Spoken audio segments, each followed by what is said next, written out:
Morning, America and the rest of the world. Xander J. Hobson here, stand-up comedian and entertainer, director and producer of boxing documentaries, and internet troll. To those who need internet trolling, this here is another episode of The Devil's Advocate,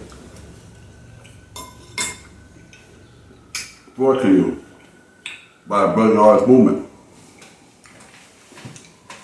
I'm trying to grow the platform,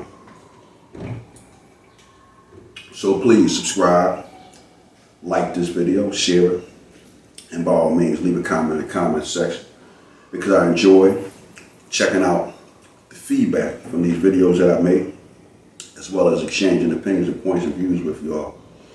Now, if you are a detractor and it is your nature to detract, I encourage you to do so, but just know if you become belligerent in my comment section, oh, wow! Wow! I want to match your energy.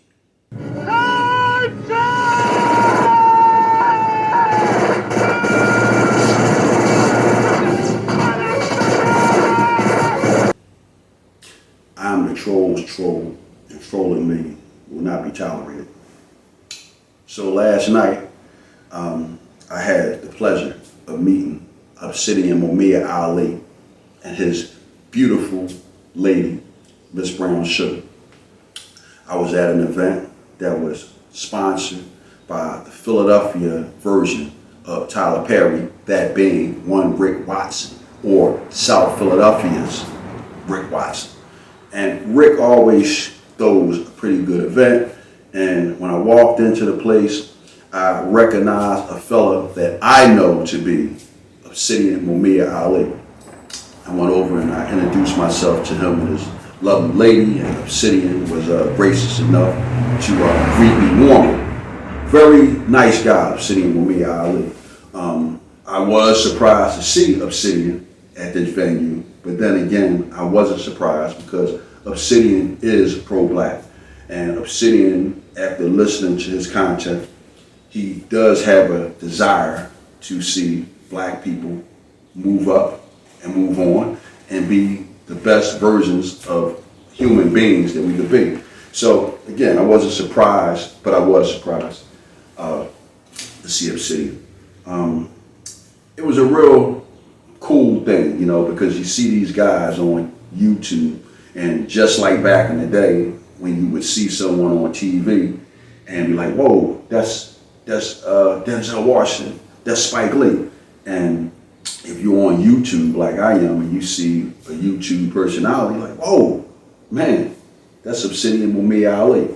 Now, at this point in life, I am a staunch supporter of Obsidian Muhammad Ali, but prior to me checking out his content, I thought that Obsidian Muhammad Ali was a weirdo, and I thought that he was a woman-hating misogynist. But after listening to his content, I changed directions on that, and I realized that I had the guy all wrong. Now, do I agree with everything that Obsidian says? Absolutely not. I don't agree with everything anyone says, but I agree with enough of his content that I follow this man. I participated on a bunch of his panels, and to be quite frank, I like the guy. Obsidian is the kind of guy who can be easily mistaken and taken the wrong way, because Obsidian is the type of guy who uses humor to deflect. I was looking at a video that my young brother, Tampa Supreme, made, and he was talking about Obsidian's ruining his image or something to that effect. But at the end of the day, I sent the young man my views on it, and my views being that Obsidian is a very intelligent and witty guy, and what he does, he humors himself at the expense of the people that he often debates with. I noticed that when he was debating with my good friend George Macon, how he was deflecting with wit and humor. And this is all something I could appreciate. So these are my thoughts. You know, me and my main man, Bradley Zaire, my point man, hanging out last night with our buddy Rick Watson, the Philadelphia version of Tyler Perry, as well as my main man, Obsidian Muhammad Ali, and the beautiful Miss Brown Sugar. Hey, I tell you what, you guys can say whatever the hell you want to say about Obsidian. The man definitely has taste when it comes to women. Miss Brown, Sugar, and Obsidian sitting in Rick Watson's venue looking like royalty last night. And as I get ready to bring this production to a close, I want to say this, guys. We want to start being more respectful in these YouTube spaces. Because again, you see a lot of guys get on these YouTube airways and they act like King Kong. And they're very disrespectful. And as a person who is big on respect, I can't help but to think like, damn, man, if these guys ever see each other, something ugly might happen between them. And as black men, we got to stop that. Not too long ago, the sinner and the saint pulled up on Kevin Samuels. And despite the fact that the sinner and the saint had some harsh words for Kevin Samuels, the two had a warm greeting. But again, it was harsh because, Kevin was a full-grown man. And, I couldn't see Kevin getting into a fight with the sinner and the saint, and I couldn't see the sinner and the saint getting into a fight with Kevin Samuels. But a lot of this stuff is sensationalism, but sometimes it's sensationalism that goes too far.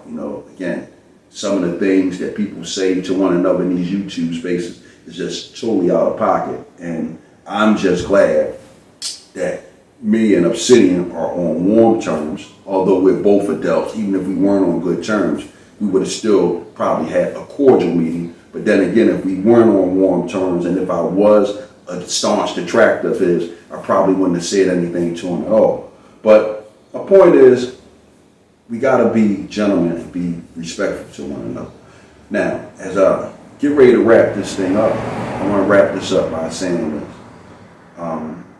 I've been following Obsidian and watching what's going on, and I know that two staunch detractors of Obsidian is Minister Jap and Angry Man. Now, these guys were talking as if they would walk up on Obsidian and smack him in his mouth, and that would be it. End of story. Well, I say this. I shook Obsidian's hand, and me and him embraced. And Obsidian's a pretty strong guy. And he has all the signs and symptoms of a guy who will go down fighting if someone walks up on him and tries to do something to him. So just some FYI for Minister Jap and Angry Man. I know they have Obsidian pegged as this little clown that you can just walk up and smack in the mouth and that'll be the end of it. But personally speaking, I don't think that'll be a good idea. But from the perspective of being an adult, why are we as full-grown men thinking about laying hands on anybody anyway, unless it's to protect ourselves or to protect someone we love? So that's just something that I was thinking about, felt the need to make this video and share it, and I've done so, and I'm pretty much done with this. Thanks again to Obsidian and Miss Brown Sugar. You guys were very kind and gracious. Bam! A little boy climbed an apple tree. He stole an apple, then two, then three. And when he started to climb back down, he slipped and he landed on the ground. Up jumped the devil. Up jumped the devil. And every time he turned around, up jumped the devil and the white knight